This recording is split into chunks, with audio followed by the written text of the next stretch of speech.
So artists, I have a complete empty slate here and I'm ready to start a sculpture.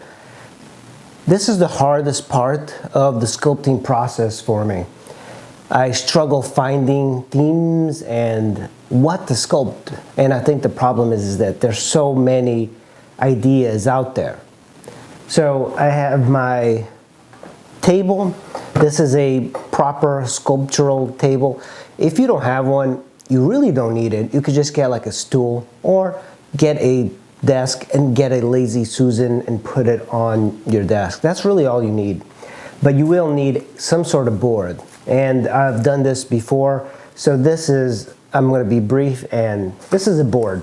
And I put like some 2x4s underneath and I taped this up. Right now it's not that well taped and it's got some gaps in the plastic. Because what I'm going to do in this video, I'm just going to do a quick sketch. I've been inspired by Antonio Canova's terracotta sculptures, and I think one of the things I've done in the past is that I think I try and do too much of a finished sculpture, and I want to maybe become a little bit looser. So what I'm going to do is do a quick sketch, and I'm going to show you some of the references that I will be using, and we're going to narrow it down on one pose. But this is pretty much a need, a must that you have to have. The reason I put a piece of plastic on top is that it seals it from the wooden base, and when your sculpture dries, this kind of contracts without cracking the wood or without cracking the clay. So that's much easier, and it's also much easier to remove the plastic once the clay dries up a little bit. And of course, no water will get into the wooden base, so you can keep reusing the wooden base. And I have all my tools here. You know, this is a lot of tools, but I really just use maybe 5 tools. And one of the things that I'm trying to rely more on is using your fingers and very basic tools. Like even this popsicle stick is good for sculpture. I think as long as you cut it, it'll make it a little bit nicer. And I have the usual scoops. These are the ones I made, and several bristle brushes. So in this sculpture, we're going to do just a quick sculpt, and I'm using some old clay that I have that I don't have much use for it, because it's better to have like a whole bag of clay when you're starting a new sculpture. And right now what I'm going to do is, like, we have to figure out what I want to sculpt, and that's really the hard part. So what I tend to do is go online, look for references. There are several really good references for artists. The best one that I've found, and I've messed around with quite a few, is postspace.com. They're not an affiliate, they're not paying me. They are probably the best. They give you the highest quality reference. They give you a 360-degree view, and they are very affordable. I think it's like $6 per pose. And with one pose, you get all the references. And they're doing like a much better job putting in new references every week. I believe they're out in the Northeast, like Massachusetts or something. That's a great reference site. There's also anatomyforartists.com, but the references are much smaller and the lighting is not as good as PostSpace. So for sculptors, it's good to have some sort of dynamic light on the model. That way you can see the muscles a whole lot better. And another complaint I have about generally these references is that you don't get a lot of variety in models. It's always young female models that you have in these websites, and that's what brings in most of the money. It would be nice to have athletic male models in the PostSpace and Figure Models art reference websites. That's a little bit of a complaint that I have, but other than that, PostSpace is definitely the best. And if you can afford it, of course, the best is getting a model in front of you. You learn so much more having a model in front of you, and you're going to get so much better. But They tend to be a little bit on the expensive side, so about $25 per hour here in this area, but it's also dependent on the location. So let's go ahead and look at my references that I pulled up so we can narrow it down on a pose. So this is what I usually set up when I am doing sculptures.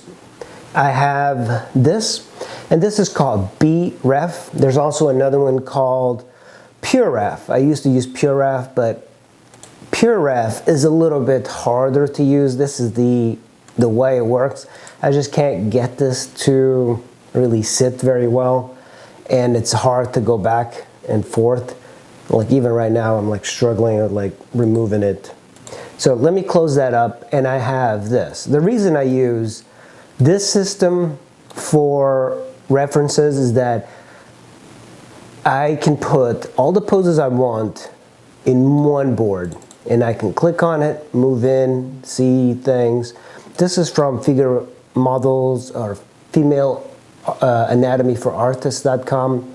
And the reason I don't like these as much is that if you kind of zoom in, it's flat. You know, the lighting is more for photographers than fine artists or sculptors and painters. So it's not very inspiring. And I don't have post space up here, but I do have, these will do for a quick sketch. So I have this pose. These are fun to do, and when you rely on a quick sketch, it's always good to have like a reclining pose or a sitting pose. That's why I do a lot of them. They're less about the engineering. Like with this, even though it should be fairly easy, there's a lot of weight on these very tiny arms, so that's going to be an issue with clay sagging. And of course I have a standing figure. This is very difficult as a terracotta because you have all the weight on the feet, and clay just cannot support itself. This is why you have a lot of marble sculptures with excuse me, some sort of tree trunk or drapery hanging off the body. That's because they need that as a support. So here's another one. This is fairly easy to do, except when you have a model like this, very thin arm, there's the negative shape here, and then you have this arm that comes out. It looks great, but the problem is clay, if it doesn't have some sort of attachment to the body here, you have this to be solid, this arm is going to dry out so much quicker than this because it's so much thinner. And by the time you get here, this hand is just going to dry in a few minutes. It's like you have to work fairly fast to get this pose done. And I think this will work fairly well because there's a lot of weight on that hip. That whole leg is on the actual thigh, so you don't have a lot of issues with balancing the clay. And on this particular one, the model is fairly athletic, so you can see the scapula, you can see the trapezius, everything is easy to see. So that is a beautiful thing about this particular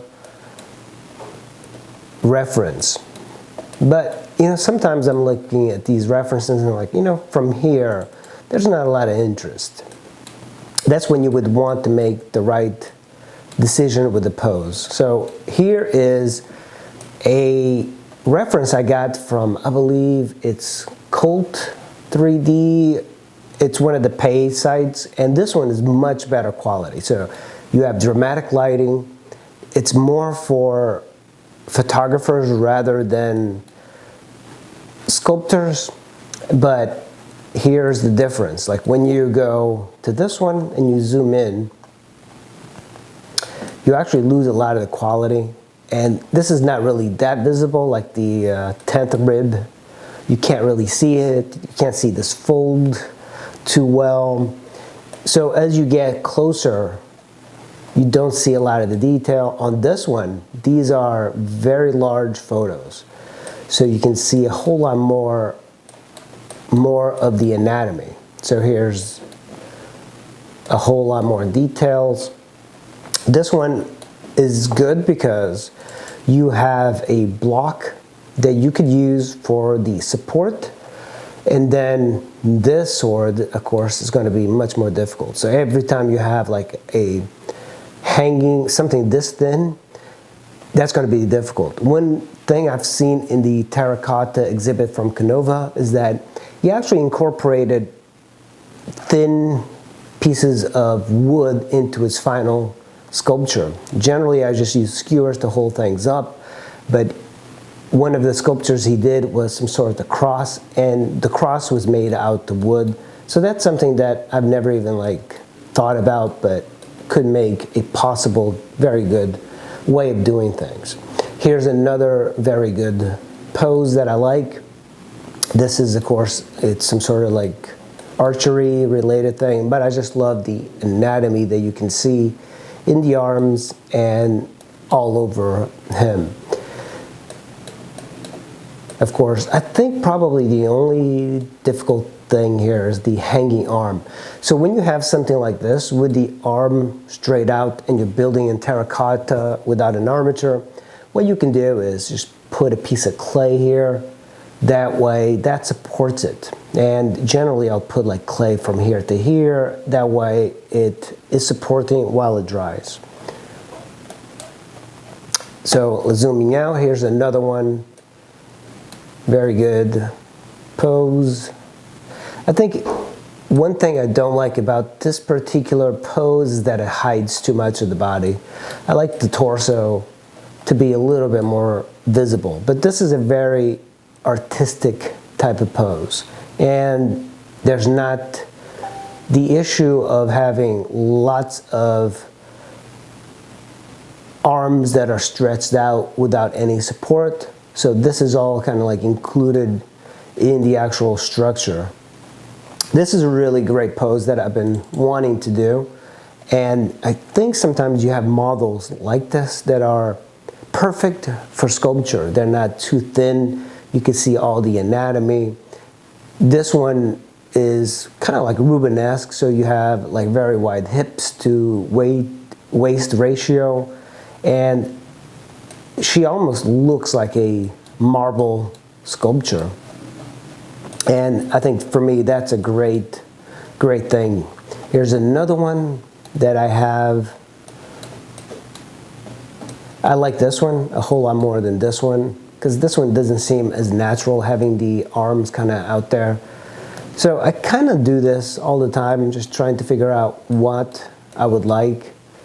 Here's another one. This is a really interesting one. This would be very easy to sculpt as far as engineering, but when you have something like this, you can't really see the muscles too much, and you would need some shots like directly over the back so you can get that anatomy right. So when it comes to other things, I have random ideas, and that's how I would select my reference. So with this, we're going to make a selection, and then we're going to sculpt our sketch. That's how I select the reference for my sculpture. It's much better using an actual model in front of you if you can help it. If you have plaster casts are a great aid in sculpting, and you learn a lot from sculpting antique sculptures.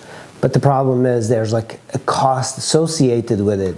That's why I made all these scans and all my sculptures available for free on Cult 3D, and also my Patreon page. You can download them.